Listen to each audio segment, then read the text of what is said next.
पितृदोष एक ऐसा टॉपिक है, एक ऐसा विषय है जिसको लेकर के कई सारी भ्रांतियां हैं समाज में। हमारे और पूर्वज हैं, हमारे गुरु हैं, हमारे भाई बहन हैं, इनके हम मतलब इनके अधिकारों में हनन नहीं करें या कोई चीटिंग नहीं करें। तो यहाँ से हमारा शुरू होता है पितृ ऋण की कहानी। जब हम यहाँ पर कुछ गड़बड़ियाँ करते हैं तो वो हमारे दोष कुंडली में बनने लगते हैं। अच्छा। और वो दोष जाकर के आगे वाली जनरेशन में या हमारी जनरेशन से ही फिर वो पितृदोष में कन्वर्ट हो जाते हैं। कुंडली में भी कोई ऐसे ग्रह के योग बनते हैं या कोई कॉम्बिनेशंस बनते हैं जिससे पता लगता है कि भाई पितृदोष है? जैसे हमारे 9 ग्रह होते हैं तो हर ग्रह कहीं ना कहीं एक खास रिश्ते को, एक खास इसको रिप्रेजेंट करता है, हमारा जिम्मेदारी को। तो उसके हिसाब से पता चलता है कि ये जो हमारी कुंडली में पितृदोष हैं ये किस तरीके से आए, क्या हमने पहले कभी हमारे पूर्वजों ने किया होगा या हम क्या गलतियां कर रहे हैं, उन पितृदोष की वजह से प्रेजेंट लाइफ में हमारी क्या दिक्कत आ रही है। कि अगर किसी की कुंडली में पितृदोष है तो पता कैसे चले? अगर आपके यहाँ पितृदोष हैं तो लास्ट की 3 जनरेशन आप चेक करो, अपने फादर की, अपनी ग्रैंडफादर की। हमेशा एक ना एक ऐसा केस मिलेगा जिसमें या तो शादी ना हुई हो किसी की या 2 शादियाँ हुई हो। क्या वाकई में क्या ऐसी पूजाएं होती हैं जो पितृदोष को खत्म कर दें? ऐसी पूजाएं होती हैं, पितरों के तर्पण भी होते हैं। जब जानना ये पड़ता है कि एक्चुअल प्रॉब्लम किस वजह से आई। अगर आपने अपने ये काम नहीं किए, पितरों के तर्पण नहीं किए, श्राद्ध नहीं किए गए, तो आप गया जाके उनके उपाय करते हो। लेकिन कुछ ऐसे भी होते हैं कि पितरों के कुछ ऐसे कर्म थे जो हमें भुगतने हैं, तो हम नासिक में त्र्यंबकेश्वर जाते हैं जहाँ ये पितृ शांति की पूजा होती है, या उज्जैन है वहाँ पे सिद्धवट है, वहाँ ये पूजाएं होती हैं। क्या कोई ऐसा मंत्र है, क्या कोई ऐसी रेमेडी, कोई ऐसा उपाय है जो घर में बहुत सूक्ष्म तरीके से कि भाई ठीक है? ऐसे कई बार केसेस आते हैं जहाँ पर पॉसिबल नहीं हो पाता है। हल्दी की माला है, बाजार में इजीली मिल जाती है पूजा की दुकान में। आप हल्दी की माला लो और गुरु के मंत्र का जाप होता है। अच्छा। ओम ग्राम ग्रीम ग्रोम साह गुरुवे नमः। आप इसको थर्सडे से चालू कीजिए। बहुत बड़ा मार्केट है कालसर्प दोष का। नॉर्मली ये राहु की वजह से होता है, जो राहु से जनित हमारे पितृदोष आते हैं। तो उसमें जब आपने नाग हत्या की, क्योंकि हमारे यहाँ नागों को देवता माना जाता है, पूजा की जाती है। और वैसे भी हम किसी को भी बिना वजह अगर मारें तो वो दोस्त तो बनते ही हैं। शनि की बात कर लेते हैं, क्योंकि शनि से तो वैसे भी लोग डरते बहुत हैं। बड़ा रोल है, शनि न्याय के देवता हैं। जिस योग में ऐसा होता है ना, किसी को पॉइजन दे के मार दिया, या वो पुराने टर्म में बोलते थे, नए टर्म में है आपके साथ विश्वासघात कर दिया। तो जो शनि है आपका विषय है, तो मालूम पड़ा कि आपके पार्टनर नहीं है, किसी ने आपको धोखा दिया, आपका सब लेके चला गया, क्योंकि आपने उस समय। शनि का वाहन कौवा होता है, क्या इसका भी कोई कनेक्शन है? क्योंकि कौवे को भी हम जब तर्पण करते हैं, जब श्राद्ध कर्म करते हैं, तो कौवे को भी खाना खिलाया जाता है। ठीक है, कौवे को तो हम लोग ये मानते हैं कि जो पूर्वज हैं, पूर्वज के रूप में वो कौवे के रूप में ग्रहण करने आते हैं। जब हम 4 पार्ट निकालते हैं अपने उसमें, एक ब्राह्मण का हो गया, एक गाय का हो गया, एक कौवे का हो गया, कुत्ते का हो गया, तो हमारे उनको इक्वल एक इम्पोर्टेंस दी गई थी। या हम इसको इस तरीके से कर सकते हैं कि वो 4 वर्गों को रिप्रेजेंट करता है।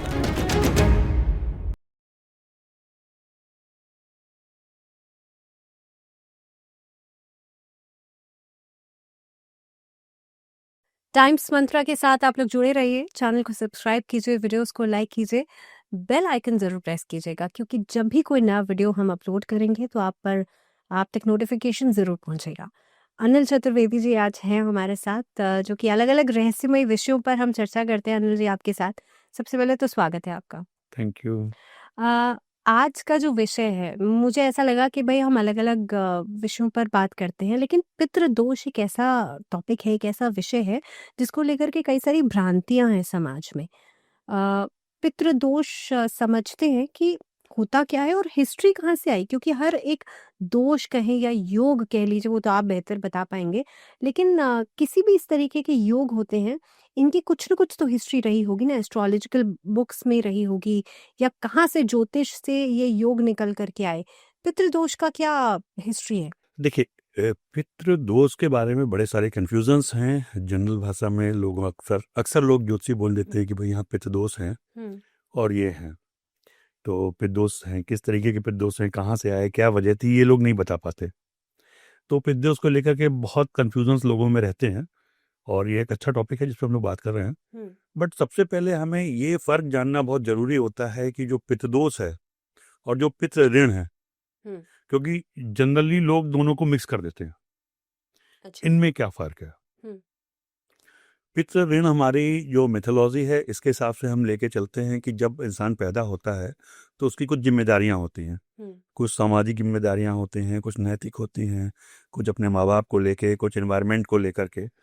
तो वो हमारे सारे ऋण होते हैं क्योंकि हमने इस सृष्टि में जन्म लिया है एज ए ह्यूमन बीइंग। तो हमें वो कर्जा उसको चुकाना है। अच्छा। जब हम इनके संग फॉल्ट हमारी होती है कि हम वो चीज़ें नहीं करते हैं तो हमारे वो पितृ ऋण जो होते हैं वो कन्वर्ट होने लगते हैं हमारे दोषों में। ये कुछ इस तरीके से है जैसे हमने एक एग्रीमेंट लिया, हमारी एक सामाजिक जिम्मेदारी थी, हम समाज में आए, लेकिन हमने बजाय उन नियमों का पालन करने के वहाँ पर उनको तोड़ना शुरू कर दिया। जैसे फॉर एग्जाम्पल हम बात करते हैं, अगर हम इन्वायरमेंट की बात करते हैं तो हमारी जिम्मेदारी बनती है कि हमारे जो नदी नाले हैं इनको हम साफ रखें, हमारा जो पेड़ हैं इनको ना काटें, या हमारे जो बुजुर्ग हैं, हमारे माता पिता हैं, हमारे और पूर्वज हैं, हमारे गुरु हैं, हमारे भाई बहन हैं, इनके हम मतलब इनके अधिकारों में हनन नहीं करें या कोई चीटिंग नहीं करें। तो यहाँ से हमारा शुरू होता है पितृ ऋण की कहानी। अच्छा। जब हम यहाँ पर कुछ गड़बड़ियाँ करते हैं तो वो हमारे दोस्त कुंडली में बनने लगते हैं। अच्छा। और वो दोस्त जाकर के आगे वाली जनरेशन में या हमारी जनरेशन से ही फिर वो पितृदोष में कन्वर्ट हो जाते हैं। तो अगर सीधे सीधे हम बोलें कि जो हमारी जिम्मेदारियां थी नैतिक सामाजिक, उनको हमने फॉलो नहीं किया, तो कई बार लोगों के दिमाग में एक चीज आती है कि साहब पितृदोष है। अक्सर लोग उससे पूछते हैं कि साहब हम तो सारे तर्पण करते हैं अपने पूर्वजों के, या हमारा जो श्राद्ध पक्ष होता है ये होता है, फिर हमारे यहाँ क्यों है?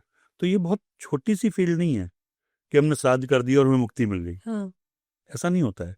इसमें चीज़ें वही हैं कि हमारी जो सामाजिक, जो नैतिक, जो हमारे सोशल दायरे में आने वाली जिम्मेदारियां हैं, क्या हमारे पूर्वजों ने या हमने उसको फॉलो किया? नहीं किया तो वो जो हमारी कुंडली में दोष बन के चालू हुए वो आए। अगर हम ग्रहों से जनित रोग मतलब पितृदोष बोलते हैं तो 9 तरीके के होते हैं। अनिल जी, आपने कहा कि जो हमारी हैबिट्स हैं या जो हमारे पास्ट कर्मास हैं उसके बेसिस पे भी जो पितृ दोष है वो बन जाता है। लेकिन ये तो एक एस्पेक्ट हो गया कि हमारी जो हैबिट्स हैं या पूर्वजों के से जो हिस्ट्री मिलती आ रही है। लेकिन क्या एस्ट्रोलॉजी में, क्या कुंडली में भी कोई ऐसे ग्रह के योग बनते हैं या कोई कॉम्बिनेशंस बनते हैं जिससे पता लगता है कि भाई पितृ दोष है? हाँ, मैंने बताया कि ये जो हमारे कर्मा हैं हमारे पूर्वजों के, या हमारे ये हमारी जो जो सोशल रिस्पॉन्सिबिलिटी है, जब हम इसके संग गड़बड़ करते हैं, यहाँ पर अपनी जिम्मेदारियों को पूरा नहीं करते हैं, तो हमारे ये पितृदोष बन करके कुंडली में चालू हो जाते हैं। अच्छा। अब इनको हम पितृदोष में पहचाने कैसे? यहाँ पर फिर कुंडली का रोल शुरू होता है। क्योंकि जैसे हमारे 9 ग्रह होते हैं तो हर ग्रह कहीं ना कहीं एक खास रिश्ते को, एक खास इसको रिप्रेजेंट करता है हमारा जिम्मेदारी को। तो उसके हिसाब से पता चलता है कि ये जो हमारी कुंडली में पितृदोष हैं ये किस तरीके से आए, क्या हमने पहले कभी हमारे पूर्वजों ने किया होगा, या हम क्या गलतियां कर रहे हैं, उन पितृदोष की वजह से प्रेजेंट लाइफ में हमारी क्या दिक्कत आ रही है।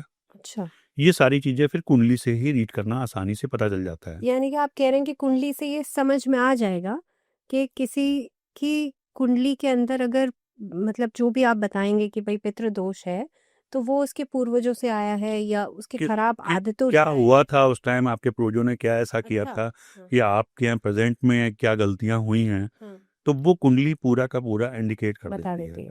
नॉर्मली कुंडली से ही मतलब हो सकता है इससे ज़्यादा जाना जा सकता हो, बट जितना मेरा लेवल है वो उसके हिसाब से मैं कहता हूँ कि 3 जनरेशन आपके पीछे की, ग्रैंडफादर तक की जनरेशन की सारी कहानी कुंडली से पता चल जाती है। अच्छा।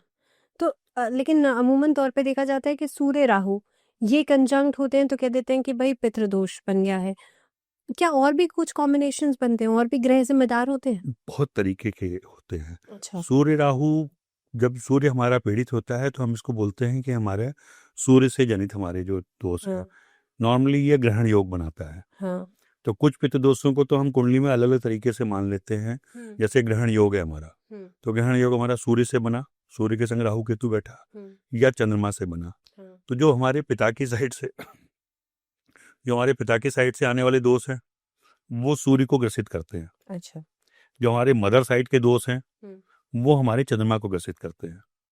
उससे पता चल जाता है। जैसे बहुत से लोग ये भी हमसे क्वेश्चन पूछते हैं कि भाई हमारा मदर साइड से क्या लेना देना। नहीं, हमारा मदर साइड से भी उतना ही लेना देना है जितना फादर साइड से, क्योंकि आधे आधे जीन्स आते हैं।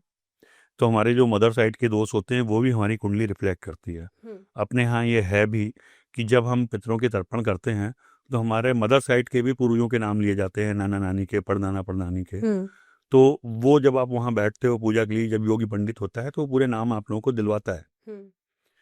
तो ये सबसे बड़ा भ्रम तो यही है कि क्या केवल फादर साइड से आते हैं, दोनों साइड से आते हैं। लेकिन नाम तो वही है ना, पितृदोष, यानी कि जनरलाइज्ड कर दिया गया है। लेकिन वो सही बात है कि वो मदर साइड के, जैसे मातृ साइड से आने वाले हैं, तो अब कोई ही नहीं बोलेगा कि मातृ दोष है। आप इसको अगर स्पेसिफाइड करते हो तो बोलते हो पितृ दोष है जो मदर साइड से है, या पितृ दोष है जो फादर साइड से है। तो इस तरीके से सूर्य से बनने वाले, जैसे सूर्य ग्रसित हुआ, सूर्य को ग्रहण दोष लगा, या चंद्रमा को ग्रहण दोष लगा, या इसके अगर हम और नाम लेते हैं जैसे गुरु चंडाल दोष होता है, जब गुरु के संग राहु या केतु बैठता है तो गुरु चंडाल दोष लग जाता है। तो इसका क्या रीजन होता है? ये अदर देन मदर फादर से आया। गुरु आया जब हमारे कोई पुराने गुरु हुए, टीचर हुए, या हमारे जैसे कुलगुरु थे, कोई ब्राह्मण हुआ, उसका कहीं कोई अपमान हुआ, हमने उसकी फीस नहीं दी, या हमने इस तरीके से कुछ उसके हक को मारा, तो ये गुरु जनित होते हैं, जो कि गुरु चंडाल के रूप में कुंडली में दिखाई पड़ते हैं। अच्छा, और इन सब अलग अलग योग या दोष जो है, इनका अलग ही असर पड़ता है जीवन में। जाहिर सी बात है कि जनरलाइज तो आदमी ये बोल देता है कि जब पितृ दोष हैं तो आदमी बोलेगा हमारे काम नहीं बनने हैं। तो ये एक पहचान है, जैसे काम नहीं बनने हैं, घरों में शादियां डिले हो रही हैं, शादियां नहीं हो रही हैं, मेल चाइल्ड नहीं हो पा रहे हैं, हम मेहनत कर रहे हैं, हमको रिजल्ट नहीं मिल रहे हैं, या कई बार हमारी बिना वजह की समस्या आती है सबकी, वो तो करियर की भी आई रही है। करियर, तो ये तो एक जनरल रीजन हो गया, जनरल कि जनरलाइज बोल देते हैं पितृ दोष है, बट वो पितृ दोष के पीछे रीजन क्या है? हर एक के पीछे एक ही रीजन तो नहीं हो सकता। किसी की जमीन फंस गई, उस पर केस हो गए, कोई ऐसा इंसान है जो ना चाहते हुए भी लीगल मामलों में फंसा रहता है। किसी के ऊपर, जैसे लोग कहते हैं कि हमारे ऊपर किसी ने कुछ करा दिया, तंत्र मंत्र करा दिया, या हमारा नज़र बहुत जल्दी लग गई, या कभी कभी होता है कि लोग भूत प्रेत से ग्रसित होते हैं, ऐसा लोग बोलते हैं। तो इन सब के पीछे कारण जानना पड़ता है। ग्रहों के अलावा कहीं ऐसा तो नहीं है कि उसमें पीछे से कहीं हमारे, क्योंकि पास्ट कर्मा का हमारे यहाँ बहुत ज़्यादा ये है। आप ये कह रहे हैं कि एंसेस्ट्रल साइड से, यानी कि जो हमारे पूर्वज हैं, जो पुरानी पीढ़ी है, वहां से ये सब कर्मास एक बैगेज के रूप में आते हैं और एक दोष के रूप में हमें मिल जाता है। बिल्कुल, क्योंकि हम प्रारब्ध को लेकर के बात करते हैं हमेशा। प्रारब्ध क्या है? हमारे पिछले जन्मों का कर्म। तो जो हमारे पिछले जन्मों में हमने संचित किया हुआ है वो हमको यहाँ रिफ्लेक्ट करता है। अब इसमें हमारी अच्छाइयाँ भी आती हैं, हमारी बुराइयाँ भी आती हैं। जब हम जन्म की बात करते हैं तो जैसे हमने बताया कि हमारे पूर्वजों ने कुछ ऐसे कर्म किए जो अच्छे नहीं थे, किसी का हक मारा, किसी को धोखा दिया, कुछ चीटिंग करी, तो कहीं ना कहीं उसको भुगतना तो पड़ता है ना। लेकिन अनिल जी, ऐसे में एट प्रेजेंट के जो कर्म है उससे क्या लेना देना होगा? प्रेजेंट के कर्मों से हम जब बात करते हैं तो प्रेजेंट के कर्मों में तो सीधे सी होता है कि भाई हम उस चीज को कितना असर कम कर रहे हैं कि वो आगे नहीं जाए। जो पहले हम ले आए एक चीज, भाई हमें दर्द है तो हम पेन किलर तो खाएंगे ना। तो हमारे प्रेजेंट के कर्म वही है कि उस दर्द को हम कैसे कम कर सकते हैं, या उस बीमारी को कैसे हम रिमूव कर सकते हैं। यानी कि पुराना बैगेज जो भी हो, उसके अलावा आज के डेट में जो आप कर्म कर रहे हैं उसे अगर आप अच्छा करेंगे तो कहीं ना कहीं पे वहां भी रिलीफ मिलता है। थोड़ा रिलीफ मिलेगा। आप भी पूजा पाठ करता है, कर्मकांड करता है, लोगों की मदद करता है, दान पुण्य करता है, वो सब हमारे यही तो कर्म है जो हमारे पुराने पापों को कहीं ना कहीं काटते हैं। ऐसे में ये एक बड़ा इंटरेस्टिंग क्वेश्चन आता है। आपने कहा 3 पीढ़ी तक पता लग जाता है कि भाई पिछले कहाँ से वो आ रहा है, कितनी पीढ़ियों तक ये चलता रहता है? देखिए, इसके बारे में जो मैंने अभी तक अपने पर्सनल एक्सपीरियंस में, क्योंकि माना तो अपने यहाँ 7 पीढ़ियाँ जाती हैं, लेकिन जो मेरी प्रैक्टिकल एक्सपोजर इसमें रहा है, जिस तरीके की चीज़ें रही हैं, उसमें हमने देखा है कि नॉर्मली चौथी पीढ़ी आते आते चीज़ें वर्स्ट हो जाती हैं। अच्छा। चौथी पीढ़ी के बाद जनरली मैंने देखा है कि शादियाँ नहीं हो, या शादियाँ हो करके संतान नहीं हो तो वंश खत्म होने की नौबत आती आती है, या संतान हो बचपन से ही कुछ ऐसे डिफेक्ट लेकर के पैदा हो कि उसके संग प्रॉब्लम हो। अगर उसे क्योर नहीं किया गया तब वर्स्ट होगी, तो वो वर्स्ट हो ही जाती है। तो आपको बीच में करना ही पड़ता है, कहीं ना कहीं क्योर तो करना ही पड़ता है। आदमी बहुत परेशानियों में चला जाता है तब वो रीजन ढूंढता है, अदरवाइज तो चलती रहती है चीजें। अलग अलग कॉम्बिनेशंस की बात करते हैं। आपने कहा कि खाली सूर्य या राहु ही जिम्मेदार नहीं होते पितृदोष बनने के, कौन कौन से ग्रह हैं अलग अलग? देखिए, हमारे 9 ग्रह हैं ज्योतिष में, और 9 ग्रहों से पता चल जाता है, क्योंकि 9 ग्रह अपने आप में कोई ना कोई दोष पैदा करते हैं जो बताते हैं। उसके अलावा भी कारण होते हैं, लेकिन पहले अगर मैं 9 ग्रहों की बात करता हूँ, जैसे आपकी कुंडली में मैं मानता हूं कि सूर्य ग्रसित है किसी तरीके से राहु केतु से जी। या कुछ इस तरीके की उसमें ऐसे भावों में बैठा हुआ है जहाँ परेशान है, पीड़ित है वो, तो उसका रीजन क्या होता है? उसका रीजन, हमारे मेन जो रीजन होते हैं, जैसे सूर्य मतलब पिता, लेकिन सूर्य का मतलब सरकार भी होता है, गवर्नमेंट। हमारे पूर्वजों ने कुछ ऐसे काम किए हों कि उनका पिता का सम्मान करने में कोई कमी छोड़ी, या कुछ ऐसे सामाजिक रूल तोड़े गवर्नमेंट के, क्राइम से रिलेटेड या इस टाइप की चीजें, किसी को धोखा दिया, ये दिया, तो सूर्य ग्रसित होता है। अच्छा। सूर्य ग्रसित होता है तो प्रेजेंट जब हम अपनी इसकी बात करते हैं तो नॉर्मली हमारी ग्रोथ रुकती है, हमारा अपयश मिलता है। कई बार आप देखते हैं कि लोगों की अचानक से बदनामी हो जाती है, वो नहीं है। अभी कुछ दिन पहले एक केस हमारा आया था जिसपे वो 20 साल जेल में रहा और बाद में मालूम पड़ा कि साहब कुछ नहीं था, उसका तो कोई दोष ही नहीं था। अच्छा। तो बिना दोष के 20 साल जेल काटा, तो कहीं ना कहीं उसका प्रारब्ध तो था, कहीं ना कहीं उसने पहले कुछ ऐसा रहा होगा उनके पूर्वजों का या उनका, कि अगर हम रीजन में जाए, ऐसे में नहीं कह सकता हूँ, लेकिन प्रेजेंट की बात करता हूँ तो उसको अपयश मिला, उसने उसको भोगा, बिना वजह कुछ नहीं होती। तो ये इस तरीके के दोष होते हैं कि जहाँ पे हमारा प्रेजेंट में आकर के हमें सरकार से कोई प्रॉब्लम आई, हमारी ग्रोथ रुक गई, हम जिस कंपनी में काम कर रहे हैं बॉस से नहीं बन रही है, या हमारे आप देखते हैं कि पिता पुत्र की आपस में नहीं बनती है, अक्सर ऐसे किस्से आते हैं। तो ये सारे के सारे सूर्य से जनित हमारे दोष होते हैं, उनकी वजह से ये चीजें होती हैं। अच्छा। फिर हम आगे जाते हैं, सपोज कि हम चंद्रमा की बात कर रहे हैं, चंद्रमा में मदर साइड के दोष आते हैं, लेकिन चंद्रमा ज्यादा तक हमारा जो होता है वो भावनात्मक कारण होता है, मन को कंट्रोल करने वाला, या हमारे वाटर सिस्टम को कंट्रोल करने वाला। तो जो चंद्रमा के दोष होते हैं वो प्रेजेंट लाइफ में जो इम्पैक्ट डालते हैं, आदमी इमोशनली, कई बार ऐसा होता है जैसे आदमी बहुत इमोशनली, उसको बार बार लोग हर्ट करते हैं, या वो बहुत डिप्रेशन में चला जाता है, जैसे आत्महत्या के जो कारण बनते हैं, कहीं ना कहीं इस टाइप की चीजें होती हैं जो चंद्रमा से जनित उससे आती हैं, दोषों से आती हैं। और ये दोष पैदा कैसे होते हैं? अगर हम चंद्रमा के दोषों की बात करते हैं, जैसे हम नदियों को गंदा करें, अच्छा, हम कहीं पे, आजकल तो बिना वजह, मुझे लगता है बिना सोचे समझे भी लोग अगर किसी भी कहीं भी जा रहे हैं। अच्छा, इसमें क्या, जैसे मान लीजिए गंगा जी में जो लोग फूल प्रवाहित कर देते हैं, यमुना जी में फूल प्रवाहित कर देते हैं, वो भी तो, देखिए फूलों की जहां तक बात है, फूल क्या है, हमारे बायोडिग्रेडेबल हैं, वो डिग्रेड कर जाते हैं, तो धीमे धीमे खाद बन जाते हैं। अच्छा। वो परमानेंट डैमेज नहीं करते। लेकिन जैसे हम मूर्तियां डालते हैं, हम कचरा डालते हैं, हम केमिकल्स डालते हैं, वो सारी चीजें कहीं ना कहीं तो पानी को नुकसान पहुंचा रही है ना, एनवायरनमेंट को नुकसान पहुंचा रही है। मैंने कहा ना कि एनवायरनमेंट से भी आते हैं। अब अगर हम पानी को नुकसान पहुंचा रहे हैं, पानी को गंदा कर रहे हैं, लोगों के पीने का पानी है, या लोग कई बार कुएं बंद करा देते हैं, अक्सर तालाब बंद हो जाते हैं, लोग गंदगी डाल डाल के, या उसको भरवा देते हैं, फटवा देते हैं, तब वो चंद्रमा से रिलेटेड दोष आना शुरू होते हैं। और वो क्या होगा लाइफ में? वो हमने बताया कि भावनात्मक रूप से सबसे पहला असर आता है, कि भावनात्मक रूप से इंसान जो है वो टूटता है। अच्छा। पानी को आप बिना वजह बहा रहे हैं, वेस्टेज कर रहे हैं, तो भी फिर दोष आते हैं। अच्छा। आप देखोगे कि अक्सर इमोशनली ऐसे लोगों के संग दिक्कत पैदा हो जाती है। लोग कहते हैं, जनरली तो हम लोग बोलते हैं कि पानी बह रहा है मतलब पैसा बह रहा है, फिर दोष हो रहा है, बट एक्चुअली वो चंद्रमा को हमारे डिस्टर्ब कर रहा है। अच्छा। तो चंद्रमा की वजह से जो चीजें आ रही हैं, आपके मदर साइड्स के रिलेशंस खराब होते हैं, या मदर साइड के लोग परेशान भी होते हैं उससे, या हम कह सकते हैं कि फीमेल सेक्शन बिगड़ता है, ये सारी चीजें वहां से आती हैं। फिर हम चलते हैं, जैसे सूर्य आया, चंद्रमा आया, अब आता है मंगल। हम मंगल की बात करते हैं। मंगल भाई बहनों को रिप्रेजेंट करता है। अच्छा। या हिंसा को रिप्रेजेंट करता है, आग को रिप्रेजेंट करता है, तो मेनली तो भाई को रिप्रेजेंट करता है। तो जो मंगल के दोष होते हैं, भाई बहनों से रिलेशन खराब कराना, और आमतौर पे चोट लगवाना, एक्सीडेंट कराना, आगजनी की घटनाएं होना, आग में पीड़ा होने से, किसी की फैक्ट्री में आग लग गई, किसी घर में आग लग गई, सब कुछ बर्बाद हो गया, हम अक्सर सुनते हैं। एक्सीडेंट्स हो गए अचानक से, तो ये इनके पीछे अगर मंगल ग्रह नहीं है तो भी हमारे इस टाइप के, जैसे कहते हैं ना एक्सीडेंट में पूरी फैमिली खत्म हो गई, ये हो गया वो हो गया, अक्सर ऐसे केसेस सुनने को मिल जाते हैं। अच्छा। जैसे आजकल कोरिया में बहुत एक्सीडेंट हो रहे हैं, तो उसके पीछे मंगल एक बहुत बड़ा कारक होता है। कारण और भी हो सकते हैं, लेकिन अगर कोई स्टडी करते हैं तो वो मंगल जनित दोष आते हैं। अब मंगल के दोषों की वजह क्या होती है?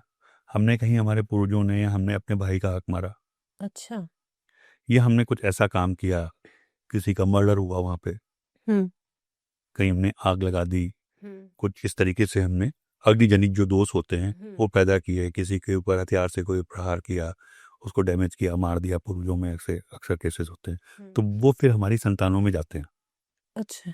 और इसमें जो सबसे बड़ी प्रॉब्लम आती है, एक्सीडेंट, आग, ये, इसके अलावा जेल की भी प्रॉब्लम होती है। यानी कि आप कह रहे हैं कि अगर पूर्वजों ने भी ऐसा कुछ किया है तो वो बच्चों में आ सकता है, उसका भुगतान बच्चों को करना पड़ेगा। बिल्कुल करना पड़ता है। मैं एक आपको केस बताता हूँ ऐसे ही। मेरे पास एक लेडी आई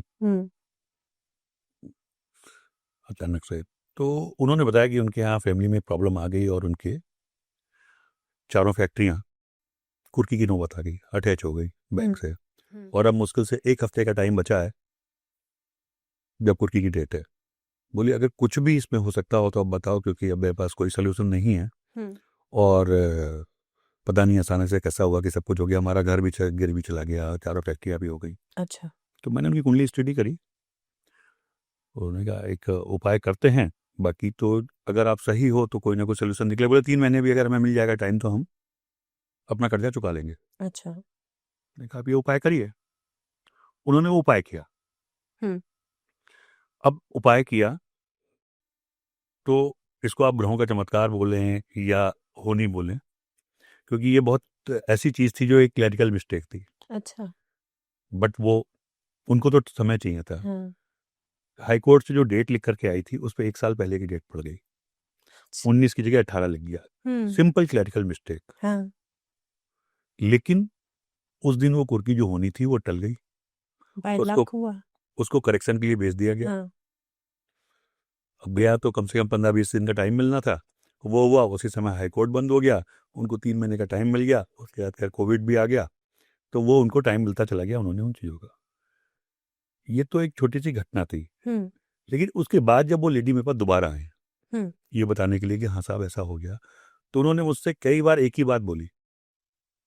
वो बोले कि हमारे यहाँ तो इतना अच्छा, हम लोग इतना पूजा पाठ करते हैं, धर्म कर्म करते हैं, फिर हमारे साथ ऐसा क्यों हुआ? कई बार उन्होंने एक ही बात बोली कि साहब हमारे साथ ही क्यों हुआ, क्योंकि हम तो ऐसा भी करते हैं वैसा भी करते हैं। तो मैं थोड़ा सा इरिटेट हुआ, क्योंकि यहाँ पर सोच होती है। आपके उपाय हुए, आपको मिल गया, क्लरिकल मिस्टेक से आपको सोल्यूशन हो गया, आपको समय मिल गया, आप जानना चाहते हो कि क्यों हुआ आपके साथ ऐसा? बोले बताइए। मैंने कहा आपके यहाँ आपके ग्रैंडफादर थे, वो किस चीज़ का काम करते थे? ग्रैंडफादर के भाई। बोले वो ये काम करते थे कि वो लोगों से ब्याज पे पैसा लेते थे। अच्छा। हमने कहा जो लोग पैसा नहीं मतलब देते थे लोग, और जो लोग पैसा नहीं चुका पाते थे वो उनकी प्रॉपर्टी जब्त कर लेते थे। अच्छा। तो हमने कहा कि वो उन्होंने शादी की नहीं, उनकी प्रॉपर्टी कहाँ गई? बोले हमारे यहाँ आ गई सारी। अच्छा। तो हमने कहा आपने सिर्फ उनकी प्रॉपर्टी ली, जिन लोगों की प्रॉपर्टी उन्होंने जब्त की थी उनकी हाय भी तो थी, ये आप कैसे छोड़ दोगे? खाली प्लस प्लस थोड़ी ले लोगे। बोले उन्होंने इतने धर्मशालाएं बनवाई, ये करवाया वो करवाया पूरा। हमने कहा शायद वही रीजन था कि आपने कहीं चंडीगढ़ में मेरे बारे में सुना, आप दिल्ली में रहती हैं, आप आगरा मेरे पास आई, मैं नहीं मेरे जैसे आपको 500 लोग मिल जाते, क्योंकि आपका सोल्यूशन होना था। वो अच्छे कर्म थे, सिर्फ आपको उस चीज़ का एहसास दिलाना था। आपको पता चला और एक छोटे से उपाय से क्लैरिकल मिस्टेक से हो गया। वो आप मुझसे नहीं भी मिलती तो शायद हो जाता, क्योंकि आपको बचना था। लेकिन जो उन्होंने लोगों की हाय ली थी वो भी आपको झेलना था। तो वो जो पीरियड था आपका जिसमें आपको ये सब कुछ झेलना पड़ा, घर की कुर्की आई है, वो वही पितृ दोष थे। अच्छा। जो आपके ग्रैंडफादर ने कर्म किए, आपको कुछ तो भुगतना था ना। दैट इज तो अ क्लियर एक्सप्लेनेशन कि इंसान की जो जो उसका पिछला बैगेज है वो चाहे जैसा भी हो, लेकिन आज के टाइम में आपको कर्म अपने अच्छे रखने चाहिए। ये तो मंगल की बात हो गई। और ऐसे कौन से प्लैनेट्स हैं? तो मंगल की बात फिर हम जाते हैं, जैसे हम बहुत सुनते हैं कालसर्प दोष है। हाँ, कुंडली में बहुत बड़ा मार्केट है कालसर्प दोष। कालसर्प दोष का, बट कालसर्प के नाम पे पहले तो खाली कालसर्प चलता था। अब कालसर्प की जगह पे लोगों ने बताना शुरू कर दिया कि आंशिक कालसर्प भी है।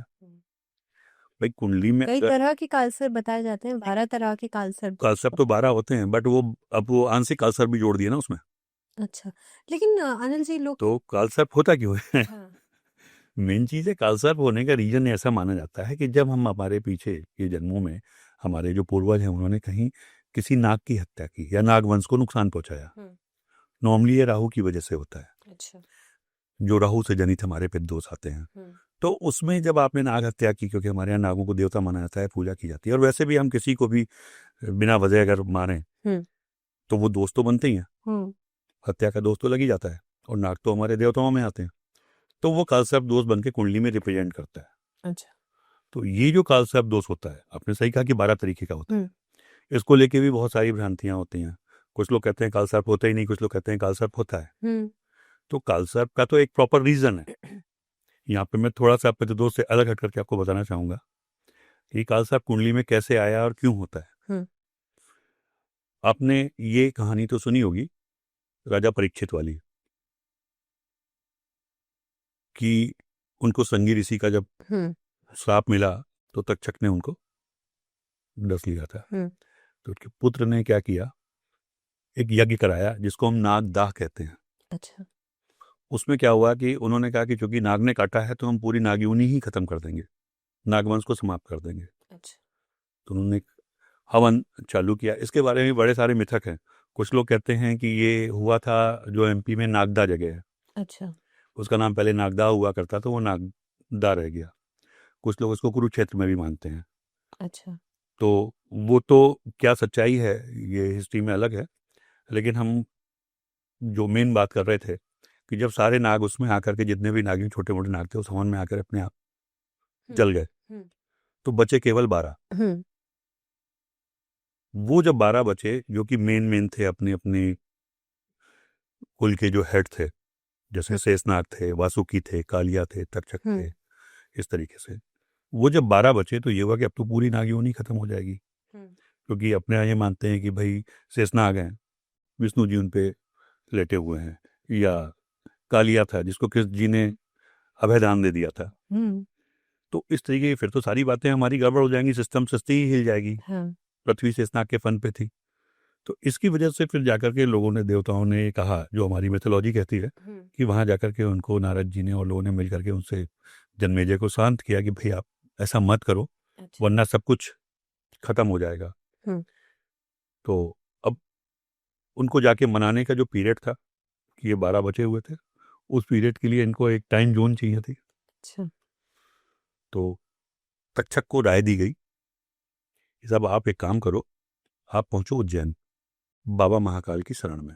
अच्छा, क्योंकि ये तो खत्म नहीं हो सकता।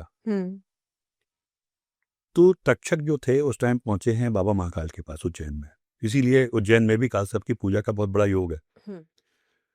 तो वहां पर जो नीचे बाबा महाकाल का मंदिर है, ऊपर एक नागचंद्रेश्वर मंदिर भी है। अच्छा, वहां पे साल में एक ही दिन खुलता है, वो नागपंचमी के दिन, और वहां मूर्ति के साथ शिव परिवार पूरा विराजमान है तक्षक नाग के साथ। अच्छा, तो वो इसलिए था कि वहां जाकर के इनके ऊपर जो एक ग्रेविटेशनल फोर्स लग रहा है, जो भवन की तरफ ये खींच रहे थे, वो बाबा महाकाल के शरण में जाके उतना उनको टाइम फ्रेम मिल गया। इधर इन्होंने, नारद जी ने जाकर के उनको समझाया राजा को कि भाई आप ऐसा मत करो, रोको। उनको भी समझ में आया, रोक दिया। तो वो जो 12 नाग बचे, वही कुंडली के 12 भाव में हिसाब से 12 तरीके का कालसर्प दोष बना। अच्छा, और इसीलिए कालसर्प दोष की पूजा के जो 3 मेन स्थान है, उसमें एक स्थान हम उज्जैन भी मानते हैं कि वहां जाके तक्षक की रक्षा हुई थी। अच्छा, तो उन्होंने जाकर के वहां पर, हम जब कालसर्प की पूजा करते हैं तो कालसर्प दोष खत्म हो जाता है। ये जो 12 कालसर्प दोष थे, 12 भाव से थे, सारे खराब नहीं होते। अच्छा, और इनके कालसर्प दोषों के नाम भी वही हैं जो 12 नाग बचे थे, वासुकी, तक्षक, पद्म, महापद्म, करकोटक, आपका ये कालिया, और भी जो 12 नाग थे। हाँ, ये तो कालसर्प। नाग, तो ये कालसर्प ये उसी पितृदोष से आए। उसका भी एक पितृदोष बना। हाँ, तो जब हम नाग की हत्या करते हैं तो ये कालसर्प दोष बनते हैं। अच्छा, कलसर दोष एक्टिव तभी होते हैं जबकि कुंडली में राहु केतु या शनि की दशा है, अदरवाइज इनएक्टिव मोड में पड़े रहते हैं। और कलसर हमेशा खराब नहीं होता, जिस भाव को डिस्टर्ब कर रहा है उसी भाव के लोगों में इसमें आता है। जैसे पंचम को डिस्टर्ब किया, फिफ्थ हाउस को, तो संतान की प्रॉब्लम आएगी, पढ़ाई की प्रॉब्लम आएगी। अच्छा। सेवेंथ को करेगा तो आपको दिक्कत आएगी आपकी शादी की। अच्छा। तो वो अलग अलग होते हैं, तो ये भी पितृदोष की एक वैरायटी है। पितृदोष में अक्सर ये देखा जाता है, आपने कहा जैसे अलग अलग जगहों पे पूजाएं कराई जाती हैं। क्या पूजा कराने से या तर्पण करने से, जैसे हर अमावस्या तिथि पे मान लीजिए कि कोई तर्पण कर रहा है पूर्वजों के लिए या पितृपक्ष में कर रहा है तर्पण, क्या इसका असर होता है? देखिए, यहाँ पर भी यही होता है। जैसे कुछ लोग गया श्राद्ध करते हैं, कुछ लोग हरिद्वार जाते हैं, कुछ लोग कुरुक्षेत्र जाते हैं, पुष्कर भी जाते हैं। जो कंफ्यूजन होता है लोगों को सिर्फ इतना ही है, तर्पण हमारी एक ड्यूटी है। अच्छा। जिसको हम ऋण कहते हैं कि अगर हमारे माता पिता ने हमें जन्म दिया है तो हमें उनकी लिए जो हमारी जिम्मेदारियां हैं वो हम फुलफिल कर रहे हैं, हम उनको जल दे रहे हैं, अन्न दे रहे हैं, जैसा कि माना जाता है। तो ये सिर्फ हमारी, अगर हम अपनी ड्यूटी रोल प्ले नहीं कर रहे हैं, हम उनको तर्पण नहीं कर रहे हैं, उनका साथ नहीं कर रहे हैं, तो जो दोस्त हमारे बने वो भी एक तरीके के दोस्त ही हैं। लेकिन वो क्यों बने? क्योंकि हमने अपनी जिम्मेदारियां नहीं निभाई, उससे हमारे पितृ नाराज हो गए। अच्छा। ऋण की वजह से। बट पितृ दोष जो है वो हमारे पूर्वजों ने जो कर्म किए उसकी वजह से ही बनते हैं। अच्छा। तो ये एक छोटा सा उसका ये है। तर्पण से हमें फौरी तौर पे वो आराम मिलता है कि हमने अपनी ड्यूटी तो एटलीस्ट पूरी कर दी, लेकिन जो उन्होंने कर्म किए थे वो भी तो हमको भुगतना ही है ना, कि हम जो करेंगे वो हमारी संतान में जाना ही तो है आगे। अच्छा, एक और मुझे नहीं पता ये मिथ है या सही है ये बात, अकाल मृत्यु में जो लोग मर जाते हैं, एक्सीडेंट्स में जो लोग मर जाते हैं या जो लोग आत्महत्या कर लेते हैं, उनका भी पितृदोष, मतलब वो आगे जब अपनी पीढ़ी आगे उनकी जो चलती है उसमें पितृदोष आ जाता है? हाँ, राहु से रिलेटेड दोष जो होते हैं पितृदोष वो यही होते हैं। अच्छा। जब किसी की अकाल मृत्यु हुई हो या किसी की लापरवाही से किसी की मृत्यु हुई हो तो वो राहु जनित रोग माने जाते हैं। या आत्महत्या अगर कोई कर लेता है? आत्महत्या में चंद्रमा भी कारक बन जाता है, लेकिन राहु इन्वॉल्व होता है। अच्छा। आत्महत्या का मेन रीजन तो आदमी की मानसिक ये होती है। लेकिन अगर आप किसी को आत्महत्या के लिए मजबूर कर रहे हो तो भी दोष लगेगा, तो आपका राहु एक्टिव हो जाता है। क्या आपने उसको मजबूर किया? यानी कि अगर कोई व्यक्ति आत्महत्या कर रहा है लेकिन वो जिसकी वजह से कर रहा है तो उसको भी दोष लगेगा ही ना। असली तो आपका कल्पित वही है ना, जिसने उसको मजबूर कर दिया, उस पोजीशन पे ले गया कि आदमी ने सुसाइड चुन लिया, तो फिर वो राहु जनित होते हैं। और राहु जनित जो पितृदोष आते हैं इसमें जैसे हम कहते हैं ना कि हमें नजर बहुत जल्दी लग गई, किसी ने ऊपर हमारे ऊपर उठा दिया, भूत प्रेत पीछे लग गए, ये सारे राहु जनित जो पितृदोष होते हैं ये इस तरीके की परेशानियां पेरेंट लाइफ में डालते हैं। अच्छा। जो इंसान को ऐसी बीमारियां जो डायग्नोज ही नहीं हो पाती, लेकिन वो व्यक्ति बहुत परेशान है अपनी परेशानी है ये जो आपको हेल्थ इशू चल रहे हैं और आपको डायग्नोज नहीं हो पा रहे हैं। कोई कुछ कह देता है कि हमारे ऊपर किसी ने विचार कर्म कराया, मतलब तंत्र मंत्र करा दिया। कोई कह देता है कि साहब हमारा तो भूत प्रेत पीछे लग गए। बट जड़ क्या है?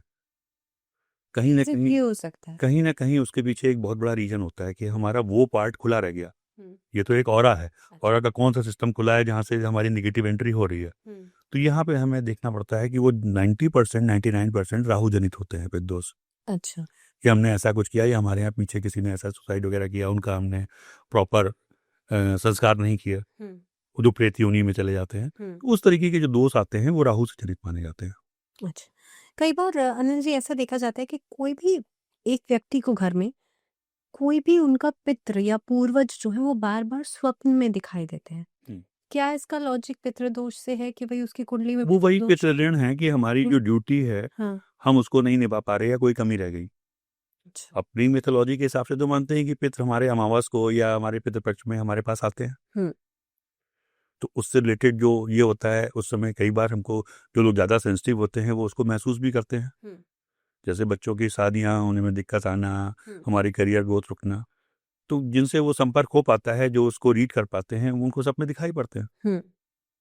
वो डिमांड होती है, या कई बार वो नाराज होते हैं तब भी वो बोल देते हैं।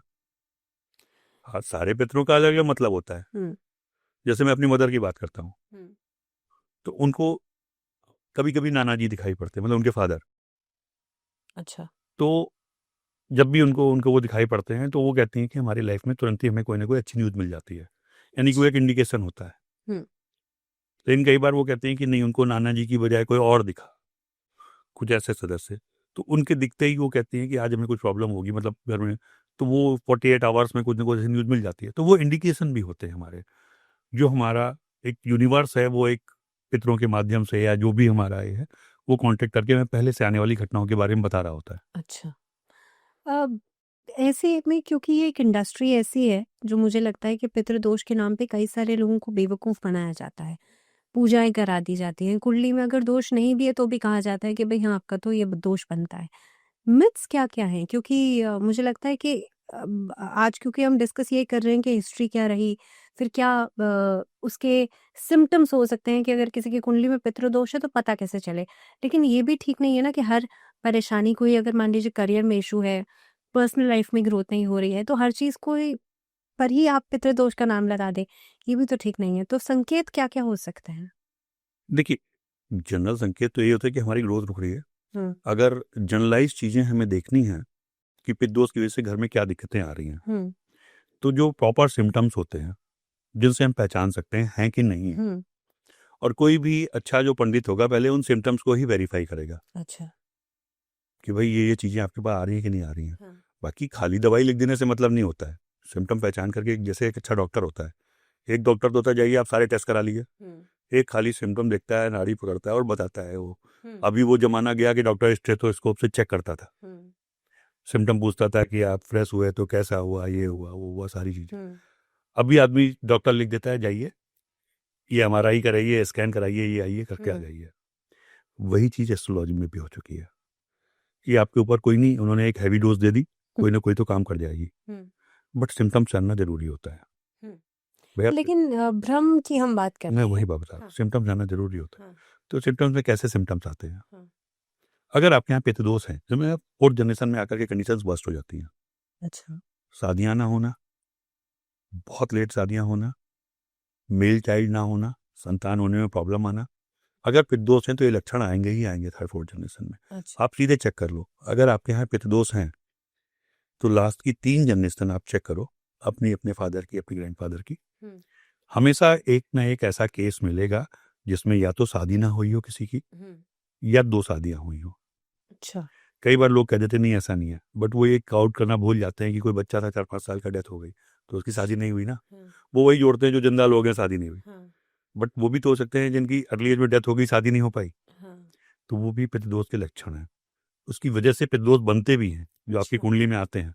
हुँ, बट वो एक पितृदोष का ऐसा सिम्टम है जो आप आसानी से पहचान सकते हो। अच्छा। तलाक होना, शादियाँ नहीं चल पाना, ये जब गुरु से जनित रोग आते हैं। हुँ, हमारा जब गुरु खराब होता है तो शादियों में और संतान में दिक्कत आती है। अच्छा। हालांकि शुक्र भी ऐसे ही दोष पैदा करता है। हुँ, शुक्र करता है जब किसी स्त्री का अपमान हो, आपने उसका हक मारा, हुँ, किसी को धोखा दिया, हुँ, क्योंकि हमारे यहाँ बड़ा है, पूरे समाज को, पूरे सिस्टम को लेके चले हैं। हुँ, भाई बहन है, स्त्री है, हमारे पूर्वज वे हमारे माता पिता हैं, हमारे क्या कहते हैं संसार के लोग हैं, हमारे नौकर चाकर हैं। हुँ। शनि के दोष वहीं से आते हैं। अच्छा। अगर आप सर्वेंट्स का हक मारते हो तो, हुँ, या जनरल लोग हैं, हमने समाज का नुकसान पहुंचाया, वो राहु से होते हैं। हुँ। तो अगर आपने कहा कि शुक्र से इस तरह के योग आते हैं, तो उसमें आउटपुट क्या होगा? मतलब क्या सिम्पटम्स मैरिड दिखाई लाइफ देंगे? डिस्टर्ब होगी, आपके घर की अच्छा। औरतें कभी अच्छी नहीं रहेंगी, हुँ। फैमिली में डिस्टर्बेंस बने रहेंगे, डिवोर्स तक बातें डिवोर्स पहुँचेगी। जैसी बातें तो गुरु से भी आ जाती है, बट हुँ। शुक्र से ये होता है कि इससे आपके यहाँ जो लेडीज हैं उनकी हेल्थ हमेशा खराब चल रही है, अच्छा। आप अपना सारा पैसा वहीं खर्च कर दे रहे हो, हुँ, या एक मेंटल तो दिक्कत आ ही रही है ना। हाँ। अगर घर में किसी की तबीयत खराब है तो हुँ। ये हो रही है, शादियां ही नहीं हो पा रही हैं, अच्छा, घर में बच्चों की शादियाँ नहीं हो रही, तो शुक्र से उसमें जुड़ा गुरु हुआ। शुक्र दोनों ही आ जाते हैं। अच्छा। लेकिन जहाँ पर हमारे फीमेल इन्वॉल्व हो जाता है, हुँ, वहां पर आप मान लिए कि शुक्र से जुड़े हुए चीज थे, हमारे यहाँ पीछे किसी ने कुछ ऐसा किया, हुँ, किसी महिला को परेशान किया, हुँ, चाहे वो वाइफ थी, चाहे वो कोई भी थी, हुँ, धोखा दिया, उसका हक मारा, उसकी हाय ली, हुँ। तो ये दोष आते हैं कुंडली में। अच्छा। अक्सर ऐसा देखा जाता है कि कई लोगों की कंप्लेंट्स होती हैं कि भाई हमारे घर में जो डोमेस्टिक हेल्प के लिए लोग होते हैं वो टिकते नहीं हैं, या सर्वेंट्स, सर्वेंट्स नहीं टिकते, या नॉर्मली भी जो लोग जिन लोगों के खुद का काम है, खुद का बिजनेस है, वो लोग अगर ऐसे लोग रखते इसके हैं। पीछे पितृदोष का रीजन तो मैं नहीं कहूँगा, लेकिन इसके पीछे राहु का मेन इन्वॉल्वमेंट होता है। अच्छा। अगर हम वास्तु की बात करते हैं, देखिए शनि सर्वेंट माना जाता है, तो अगर वास्तु दोष है, मान लीजिए आपके घर का साउथ वेस्ट खराब है, या आपकी फैक्ट्री का या आपके ऑफिस का साउथ वेस्ट खराब है, तो साउथ वेस्ट में खराबी होने के केवल 2 ही रीजन होते हैं। या तो वो कॉर्नर कहीं कट हो, दीवार तिरछी हो, या वहाँ का फ्लोर लेवल या छत नीची हो, वहाँ पे आपने बेसमेंट बना दिया, कोई चम्बर बना दिया, गड्ढा कर दिया, अच्छा। तो वो दोष पैदा हो जाते हैं। अगर ये कंडीशंस हैं तो आपके घर में सर्वेंट से रिलेटेड प्रॉब्लम हमेशा रहेगी। ठीक है। सर्वेंट हैं, स्टाफ है, फैक्ट्री में या ऑफिस में स्टाफ होते हैं, हाँ। तो वो टिकते नहीं हैं या उस तरीके से परफॉर्म नहीं करते हैं जिस तरीके की प्रॉब्लम आती है, तो ये दोष वहां से आते हैं। शनि आपका खराब होगा तो आपके सर्वेंट आपके हिसाब से काम नहीं करेंगे। साउथ वेस्ट खराब होगा तो चोरियां आप अवॉइड नहीं कर सकते। अच्छा, बार बार चोरियां होंगी। बार बार चोरियां होंगी, हाँ। क्योंकि वो स्टाफ है। ठीक है। अगर वो चोरी नहीं करेगा तो नुकसान पहुंचा देगा, कहीं ना कहीं ये दिक्कतें आएंगी, क्योंकि स्टाफ से रिलेटेड इशूज आएंगे ही आएंगे। अच्छा। वैसे साउथ वेस्ट हमारे यहाँ पितरों से जुड़ी हुई दिशा मानी जाती है। हाँ। राहु की दिशा होती है तो ये मानते हैं कि वहाँ पे पितरों का वास होता है, हम्म। तो इसलिए भी लोग उसको जोड़ देते हैं। बट एक्चुअली जो हमारे सर्वेंट्स हैं या स्टाफ है, इसको शनि रिप्रेजेंट करता है। तो यहाँ पे हमें दोनों चीज़ें देखनी पड़ती हैं। बट उनकी परफॉर्मेंस से रिलेटेड जो इश्यूज होते हैं कि टिके नहीं, या उन्होंने नुकसान पहुंचाया, चोरी कर ली, या कुछ ऐसा किया जो हमारी गुडविल खराब कर दी, वहां पे फिर राहु इन्वॉल्व हो जाता है। अच्छा। वो साउथ वेस्ट के दोस्त की वजह से भी होता है। राहु और केतु दोनों ही ग्रसित करते हैं। केतु की वजह से क्या प्रॉब्लम्स आती हैं, क्योंकि केतु तो डिटैचमेंट का कारक भी है। केतु डिटैचमेंट का कारक है। आपके परिवार में किसी ने संन्यास ले लिया, अच्छा। जबकि उसको नहीं लेना था, वो अपनी सांसारिक जिम्मेदारियों से भाग गया, वाइफ को छोड़ के चला गया, या वाइफ हस्बैंड को छोड़ के हम तो जा रहे हैं संन्यास ले रहे हैं, ऐसे किस्से होते हैं। तब हमारे केतु से जनित दोष बनते हैं। अच्छा। क्योंकि आपने डिटैच है, आपने संन्यास लिया, ठीक है, अच्छी बात हो सकती है, आपने अपने लिए स्पिरिचुअल उसके लिए लिया, लेकिन क्या आपने अपनी जिम्मेदारियां पूरी कर दी थी? जिसको आप छोड़ के आ रहे हो, अपनी वाइफ को या अपने बच्चों को, क्या उनके लिए आपने कुछ सोचा? आप अपनी जिम्मेदारियों से भागे। हमने कहा ना, ये सोशल और नैतिक जिम्मेदारियां भी आती हैं, तो केतु से रिलेटेड इश्यूज आते हैं। अच्छा। या आपने जमीन पे रेंगने वाले जो कीड़े मकोड़े हैं या जीव जंतु हैं, उनको आपने हार्म पहुंचाया। अच्छा। तो केतु हमारा एक्टिवेट हो जाता है, केतु के दोष आते हैं, और केतु के दोष थोड़े खतरनाक होते हैं। अच्छा।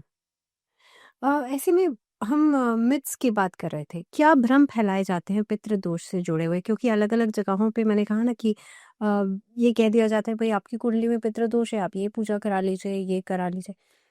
क्या वाकई में क्या ऐसी पूजाएं होती हैं जो पितृ दोष को खत्म कर दें? ऐसी पूजाएं होती हैं, लेकिन जैसे मैंने कहा कि जरूरत इतनी है। अच्छा। क्योंकि ये डर का बिजनेस है, आपको डरा के कुछ भी काम कराया जाता है। ठीक है, मैं भी एक एस्ट्रोलॉजर हूँ, लेकिन सच्चाई यही है कि आज की डेट में डराने वाले लोग ज्यादा हैं, सच बताने वाले लोग 20% है। पूजाएं होती हैं और पितरों के तर्पण भी होते हैं। जब जानना ये पड़ता है कि एक्चुअल प्रॉब्लम किस वजह से आई। अगर आपने अपने ये काम नहीं किए, पितरों के तर्पण नहीं किए, श्राद्ध नहीं किए, तो आप गया जाके उनके उपाय करते हो। अच्छा। लेकिन कुछ ऐसे भी होते हैं कि पितरों के कुछ ऐसे कर्म थे जो हमें भुगतने हैं, तो हम नासिक में त्र्यंबकेश्वर जाते हैं, जहाँ ये पितृ शांति की पूजा होती है, या उज्जैन है, वहाँ पे सिद्धवट है, वहाँ ये पूजाएं होती हैं। तो वो किस तरीके से हैं उस हिसाब से जाते हैं। लोग कंफ्यूज जाते हैं, जो गंगा किनारे होते हैं वो श्राद्ध कर्म होते हैं, तर्पण है, श्राद्ध है, ये सब लोग एक ही मान लेते हैं, सबके अलग अलग पितरों के लिए ही हो रहा है। सारी पितरों से रिलेटेड पूजा है, लेकिन बात वही है कि किस जगह पे कौन सी डोज देनी है। अच्छा।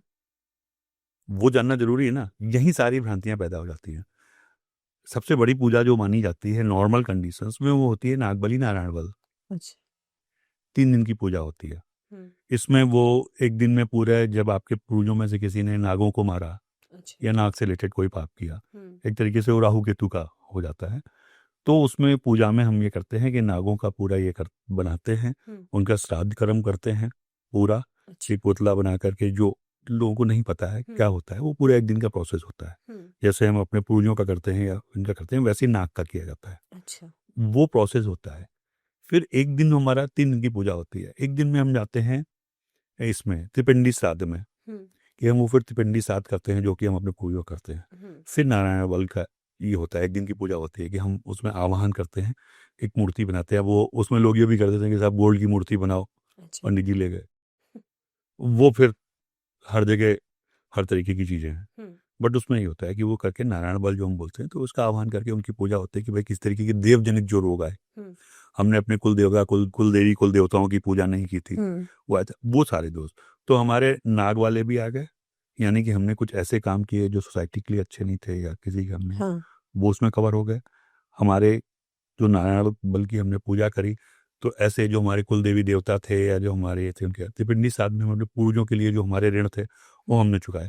तो कंप्लीट पूजा तो ये हो गई। नागवली नारायण बल 3 दिन की पूजा होती है, नियम भी होते हैं। इसके नियम भी ऐसे हैं कि जल्दी लोग फॉलो नहीं कर पाते, क्योंकि आज की डेट में 16 फैमिलीज हो चुकी हैं। बट इसका सही तरीका यही है कि घर के जितने भी अर्निंग मेंबर हैं उनको कुछ ना कुछ पैसा उसमें जरूर पूजा में लगाना चाहिए, और पॉसिबल है तो बैठना चाहिए। अच्छा। अगर लड़कियों की शादी नहीं है तो भी उनको अपना कुछ ना कुछ और कमा रही हैं, तो भले ही वो कुछ भी आंशिक दें। हाँ।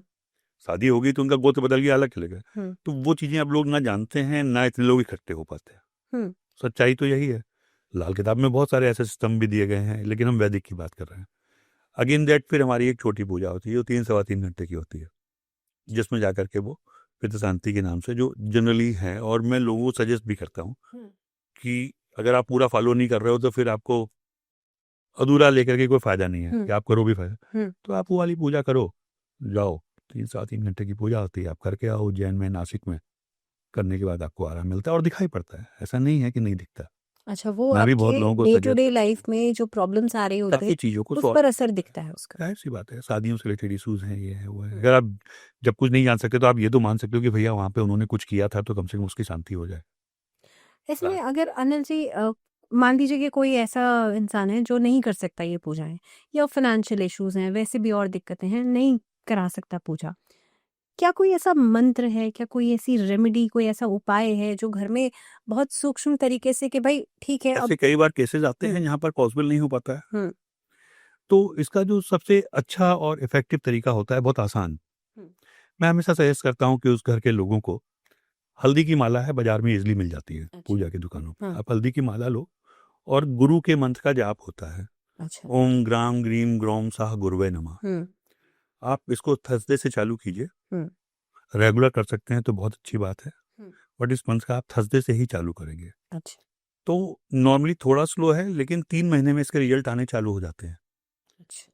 तो जहाँ पर ऐसी संभावनाएं नहीं है कि लोग जा पा रहे हैं बीमारी की वजह से, एज की वजह से, या किसी भी वजह से, फाइनेंशियल इशूज से, तो वहाँ पे घर की कोई लेडी या घर का कोई भी जेंट अगर इसको करता है, या एक से ज़्यादा मेंबर करते हैं, तो धीमे धीमे धीमे धीमे करके आपको वो कटने लगता है, या एटलीस्ट उसके असर निगेटिव रुक जाते हैं। अच्छा। तो आप ग्रो करते हो। अच्छा। जब एक बार आप इस पोजीशन में आ जाते हो तो आप जा भी सकते हो। तो ये चीज़ें हैं। अगर आप ये भी नहीं कर सकते तो भी आप अमावस पे किसी को, ब्राह्मण को खिलाएं या ये करें, लेकिन आजकल चूंकि ज़्यादातर लोग अकेले शहरों में जॉब कर रहे होते हैं, पॉसिबल नहीं होता है, ना असली ब्राह्मण मिल पाते हैं, लोग आने को भी तैयार नहीं होते। ये भी एक बड़ा सवाल है, क्योंकि आपने कहा कि ब्राह्मणों को खिलाया जाता है या दान किया जाता है, लेकिन ऐसे में मान लीजिए हमें तो नहीं पता कि ब्राह्मण जो हैं वो उस तरीके का कर्मकांड कर भी रहे हैं कि नहीं, या चलते वो नहीं है। नॉनवेज नहीं खा रहे हैं, या वो कितना सही तरीके से अपने जीवन को आगे चला रहे हैं। तो क्या ऐसे लोगों को मान लीजिए बुलाकर अपने यहाँ मुंडन करा। हमेशा अपने यहाँ एक नियम है, आप जो भी दान दे रहे हो या जो भी इस तरीके का, वो योग्य को आदमी को होना चाहिए, अयोग्य को नहीं होना चाहिए। हाँ, सुपात्र को देना चाहिए, तो लेकिन पता कैसे तो चलेगा? यही तो जानना होता है, इसलिए ये सिस्टम पे मैंने कहा ना कि अब ये पॉसिबल नहीं हो पाता, क्योंकि आपको पता ही नहीं है। आज की डेट में श्राद्ध होते हैं, लोग ब्राह्मण को खाने के लिए बुलाते हैं, मालूम पड़ता है वो 3-3 घरों में जा रहा है, 4-4 घरों में जा रहा है। मैं किसी पे उंगली नहीं उठा रहा हूँ, लेकिन जो सच्चाई है, बट अपने यहाँ नियम क्या है? अपने यहाँ नियम यह है कि जब आप कहीं का श्राद्ध का खाना खाते हैं, आपको उज्जैन वगैरह में जो पुराने आपको ये मिलेंगे, वो उस दिन फिर अपने घर में भी नहीं खाएंगे। अच्छा। वो सिर्फ आपके यहाँ श्राद्ध पे आएंगे तब खाएंगे, मतलब आप एक ही वो जगह का नाश्ता भी ग्रहण नहीं कर करेंगे, सकते हैं। वो आगे वही ग्रहण करेंगे। लेकिन अब महानगरों में ये सिस्टम नहीं है, वो पूछते हैं भाई कितना पैसा दोगे। ऐसे भी मैंने देखे कि आते हैं, सब बोले बांध दो, घर में खा लेंगे, क्योंकि हम तो 3 जगह खा के आ रहे हैं, या नाम के लिए उन्होंने एक मिठाई खा ली या ये कर लिया। तो ठीक है, लेकिन अब ये सिस्टम का पार्ट, अब ये इफेक्टिव तो नहीं है, लेकिन जब आपको अवेलेबल नहीं है, आपके अंदर भावना मेन है। हाँ। कि आप कहीं ना कहीं आप उस विल से कर तो रहे हो, बट तो क्या उसका भी असर नहीं पड़ेगा कि क्या बोल ये रहे कहते हैं ना कि अगर पूजा नहीं कर सकते तो इंसान मानसिक पूजा नहीं करे वही काफी है, तो क्या इतना भी मैंने इफेक्टिव कहा नहीं? ना, डर का बिजनेस बना दिया। आज की डेट में बहुत से लोग इसलिए श्राद्ध नहीं कर रहे कि उन्हें करना है, इसलिए कर रहे हैं कि कोई प्रॉब्लम नहीं क्रिएट हो जाए। तो जब आप खाना पूर्ति करोगे तो आप यही करोगे कि ठीक है, हमने अपनी जिम्मेदारी निभा दी, क्या हो रहा है कहाँ गया इसमें कोई दिमाग नहीं लगा रहा, उसका कोई मतलब होता नहीं है। ठीक है। फिर आप कहते हो कि हम तो श्राद्ध कर रहे हैं और हमें सब आराम नहीं मिला, हमारे कितने नाराज हैं। तो वो तो आपको खुद पता है ना, आप कितनी ईमानदारी से कर रहे हो। अनिल जी, कई ग्रहों के बारे में तो आपने बताया, जैसे सूर्य, चंद्रमा, मंगल, अ, गुरु का किस तरह से असर पड़ता है अगर गुरु और राहु की युति हो, या गुरु में किस तरीके के वो योग तो गुरु चंडाल बन जाता है। लेकिन गुरु से जनित जो दोष होते हैं, मैंने पहले भी बोला कि इसमें आपके जो आते हैं स्पिरिचुअल टाइप के लोग, जैसे कोई साधु संत है, आपका गुरु है, आपका टीचर है, आपका कुल गुरु है, या आपके कुल देवी कुल देवता हैं, इनका जब अपमान होता है या इनकी जिम्मेदारियां पूरी नहीं होती हैं या इनके किस तरीके से आपने हक को मारा है, तो वो गुरु जनित रोग आते हैं। और इनकी सबसे बड़ी समस्या आती है शादी में और संतान में। अच्छा। अक्सर आप सुनते हैं ना, पिद्दोष है, शादी नहीं हो रही। बट वो पिद्दोष कौन सा था? वो पिद्दोष गुरु का होता है। अच्छा, पितृदोष अलग अलग तरह के। वही 9 ग्रहों से मैं बताया, अलग तरीके हो गए कि कालसर्प भी एक पिद्दोष हो गया, सूर्य ग्रहण भी एक पिद्दोष हो गया, चंद्रमा का ग्रहण भी एक पिद्दोष हो गया। वो होते हैं। इस बार मेरे पास एक केस आया था, बड़ा ही खराब केस था। अच्छा। और उसमें थी कहानी, 2 ट्विन सिस्टर्स थी, उनके संग बहुत प्रॉब्लम चल रही थी। अच्छा। तो बहुत फाइंड आउट किया, कुंडली में ऐसा कोई खास ये नहीं मिल रहा था उसका कि क्या है। करते करते करते गए, बहुत उपाय किए गए, सारी चीजें की, बट वो प्रॉब्लम सॉल्व नहीं होने को आ रही। तो जब फैमिली बैकग्राउंड तलाशा गया, क्योंकि नॉर्मली कोई भी अपनी फैमिली के बारे में चीजें बताना नहीं चाहता है, लेकिन मजबूरी थी कि पानी सर से ऊपर हो गया था। तो पता ये चला कि साहब उनके नाना कभी हुआ करते थे, मतलब जो भी नाना थे, उन्होंने कभी किसी 15-16 साल की लड़की को मार दिया था और उसके साथ बहुत मिसबिहेव किया था। अच्छा। उसका नतीजा ये था कि 2 जनरेशन बाद इनके यहाँ इतनी सारी प्रॉब्लम्स रही। लेकिन इस तरीके की प्रॉब्लम्स के जल्दी सोल्यूशन नहीं मिलते। अच्छा। क्योंकि ये कुछ ऐसे अपराध हैं जो जघन्य की कैटेगरी में आते हैं। और मैं भी नहीं कहता हूँ कि साहब आप बहुत ज़्यादा सिस्टम के साथ छेड़खानी करें। ठीक है, आप अपने कर्म अच्छे रखो, अगर कुछ कर सकते हो तो कर दो, लेकिन कुछ चीज़ें तो भुगतनी पड़ती हैं, वरना तो हर आदमी पाप करे और निकल जाए। तो आप यहाँ पर सिस्टम को धोखा नहीं दे पाते। ये तो बात हुई गुरु की। ऐसे में शुक्र से संबंधित भी आपने बताया था कि अगर घर में फीमेल्स का अपमान किया हो तब शुक्र से संबंधित पितृदोष बन जाता है। हाँ, आपने किसी का हक मार दिया। अक्सर ऐसा होता है कि आपके घर में है, भाई की संग कुछ हो गया तो भाभी का आपने हक मार दिया, या आपके ताऊ जी ताई जी थे, कुछ ऐसा कर लिया, तो वो दोष जो होते हैं वो फिर शुक्र से रिलेटेड होते हैं। या आपको तलाक हो गया, अच्छा, आपने अपनी वाइफ का अपमान किया, ये किया, वो सारी चीजें जब आती हैं तो वो शुक्र से जनित होती हैं और इनके लिए प्रॉब्लम आती है प्रेजेंट मैरिड लाइफ। आप सुनते हो कि अक्सर तलाक के केस हो गए, लड़की वालों ने केस कर दिया, पूरा परिवार जेल चला गया। वो वही आपका प्रारब्ध है कि उस समय आपने किया था, यहाँ पर आपके संग हो रहा है। अच्छा। जिसको हम समझते हैं कि जो विवाह वाला हमारा पूरा जो संस्था है वो एक्टिवेट हो जाती है नेगेटिव तरीके से। तब आप इतने सारे केसेस झेल रहे होते हो। लेकिन अनिल जी, आज के टाइम में तो हर दूसरा व्यक्ति डिवोर्स ले रहा है, तो क्या आज के टाइम में कितने लोग हैं जो अपने कर्मों को सुधार के रखे चल रहे हैं?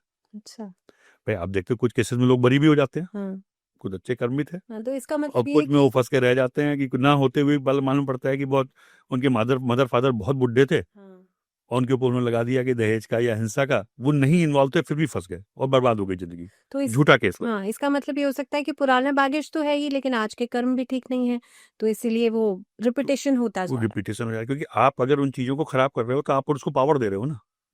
तो बारूद में आप आग लगा रहे हो, तो एक्सप्लोजन तो झेलना ही पड़ेगा। ठीक है। गुरु की बात हो गई, शुक्र की बात हो गई, शनि की बात कर लेते हैं, क्योंकि शनि से तो वैसे भी लोग बहुत डरते हैं। बड़ा रोल है, शनि न्याय के देवता हैं। नॉर्मली जो हमारे शनि जो होते हैं वो हमारे कर्मचारियों को रिप्रेजेंट करते हैं। हमारा स्टाफ, हमारे सर्वेंट्स या हमारे सेवा करने वाले लोग। अक्सर हमने देखा है कि नाराज हो गए, भाई तुमने बर्तन तोड़ दिया, बोले पैसे काट लो। अब उसने इंटेंशनली नहीं तोड़ा, गलती से भी टूट सकता है, या बीमार पड़ गया नहीं आया, बोले पैसे काट लो। कहीं ना कहीं आप हाय ले रहे हो, जितनी उसकी गलती नहीं है उससे ज़्यादा आप उसको प्रताड़ित कर रहे हो।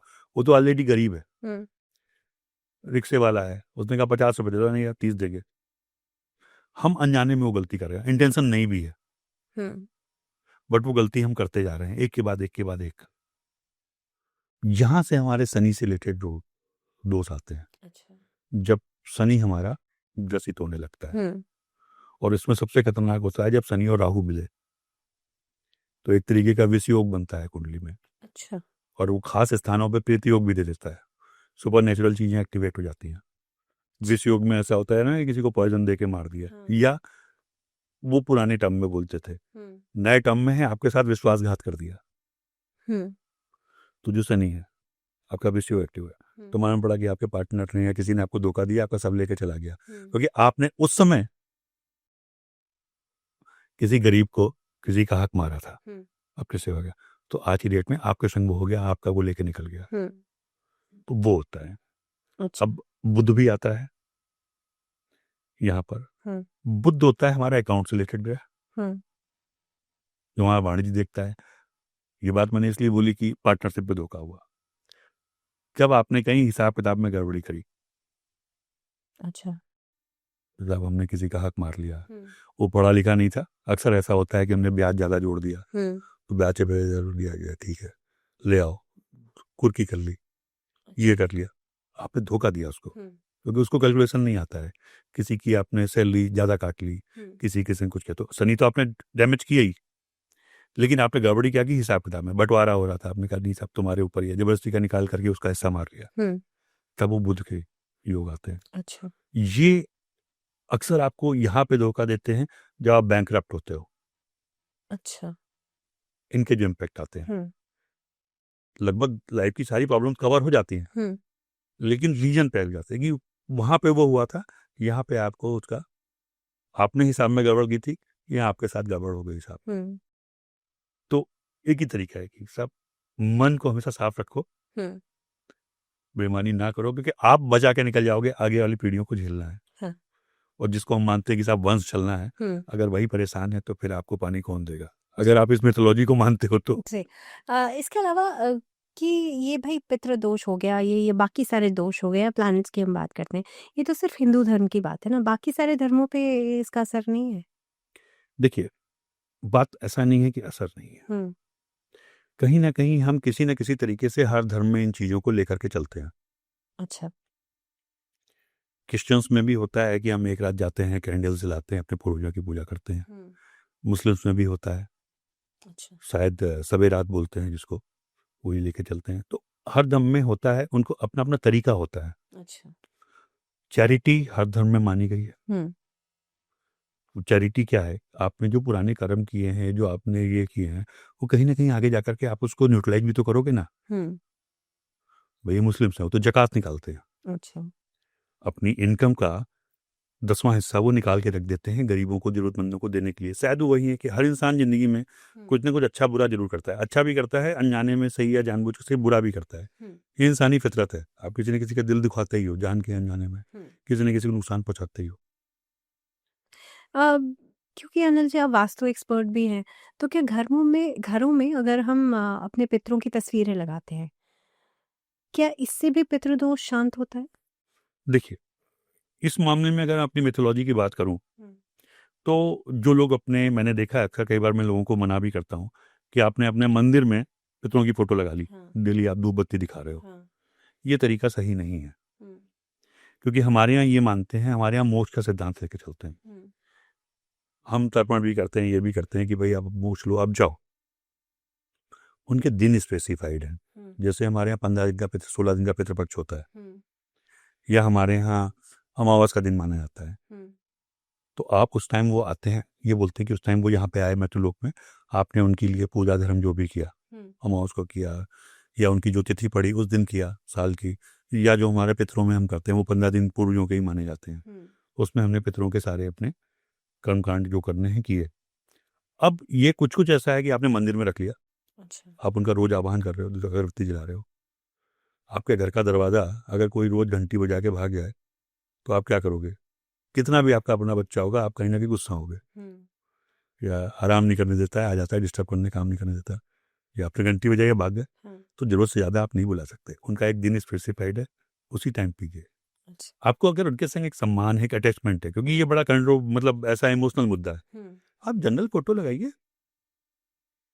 फैमिली के साथ लगाइए, जनरल लगाइए। अगर आपको लगानी ही है उनकी फोटो तो आप ठीक है साउथ वॉल पे लगा दीजिए, साउथ वेस्ट में, यानी कि घर की सब लेकिन की... आप मंदिर में लगा के उनकी रोज पूजा कर रहे हैं, हाँ, ठीक है, आप बहुत सम्मान दिखा रहे हो, आपने जीते जागते तो सम्मान किया था क्या?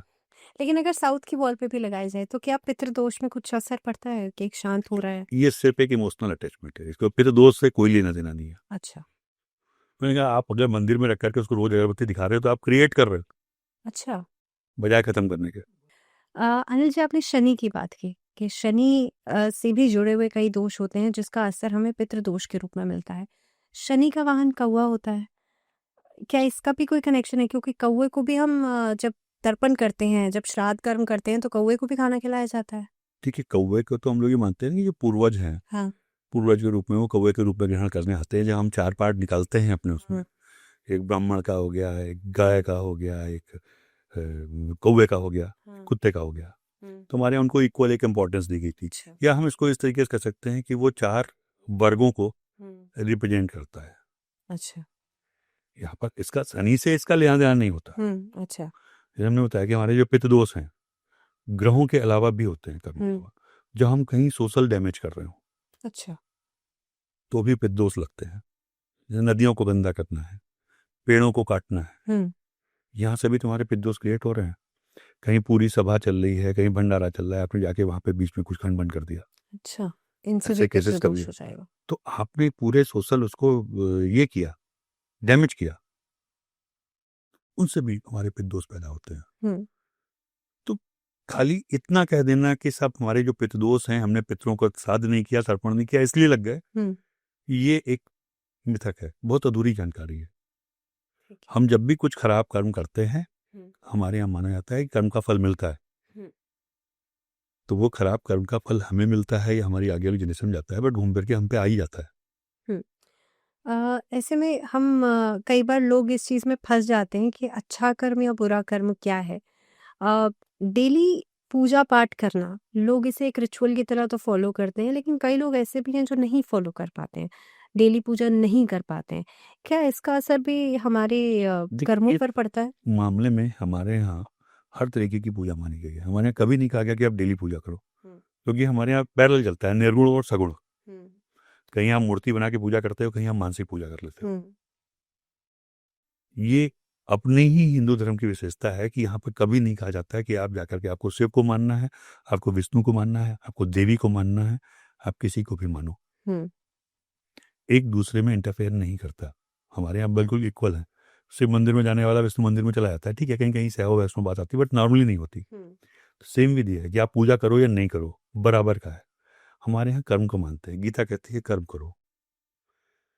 आपका धार्मिक सही या गलत, क्योंकि सबकी अपनी अपनी मान्यताएं होती हैं। हाँ।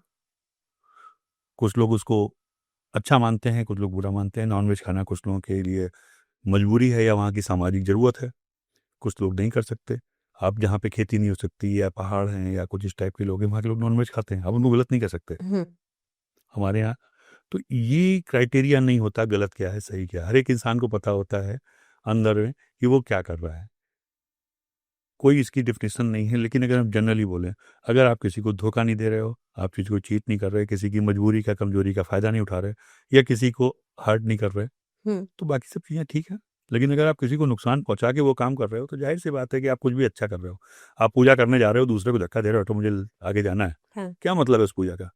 मुझे लगता है अनिल जी, आज का ये जो डिस्कशन था ना, ये अपने आप में बहुत ही इंटरेस्टिंग इसलिए भी था क्योंकि लोगों को शायद पता ही नहीं था कि हमारे किन कर्मों से भी पितृदोष एक्टिवेट हो जाता है। और ज़रूरी नहीं है कि आप ये आज की लाइफ का ही हो या प्रेजेंट लाइफ का ही हो, आपका पुराना बैगेज भी हो सकता है जो किसी न किसी तरह से, किसी न किसी रूप में बोल आता है। Thank you very much for being with us, and it was I think a very interesting and mysterious conversation with you. Thank you very much. Thank you.